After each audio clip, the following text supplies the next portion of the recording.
It looks like Trump has already played the card to ban abortion nationwide, but it hasn't kicked in yet, so barely anyone is paying attention to it. The next one's the abortion one you were looking for, the Enforcing the Hyde Amendment. No, this is not the one that I was talking. The one that I was talking about was basically it's stripping away any kind of recognition for trans people, but it was worded in a way that the U.S. government would only recognize sex as defined at conception. Not at birth, at conception. Let me just quickly Google Trump order conception.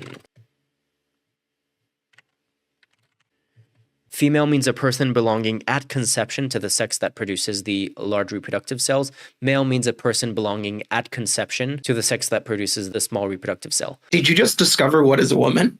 No, but first of all, this means nothing because at conception, I hate to break it to you, but at conception, you are not producing any kind of reproductive cell of any kind because you are a clump of cells at conception. But if this says at conception, does that make everyone female by default? So this is a little bit more complicated. The way that a fetus develops in the womb, by default, a fetus first develops female characteristics, and then if they have XY chromosomes or if something unusual happened, they turn later on in development into a male fetus. But that happens much after conception. At conception, the only thing that you can tell is chromosomes, which is not mentioned in this definition. It's just large reproductive cells, small reproductive cells. But what it does, and this is the thing that's insidious and that I haven't seen that many people talk about, is, look, a person at conception.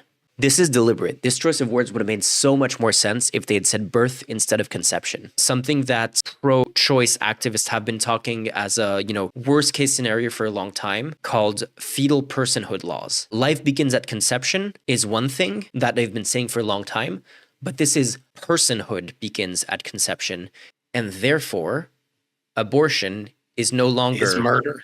Exactly. It means that terminating a pregnancy is not just abortion, which can be legal or illegal depending on your state. Abortion becomes irrelevant. It becomes legally classified as murder in every case, always. Also, just abortion, anything that could relate to the fetus dying. Yeah. And this becomes a way bigger problem. The challenges to this are going to happen within this administration, and if it's upheld by the Supreme Court, that's donezo for the right to abortion, even in blue states like California.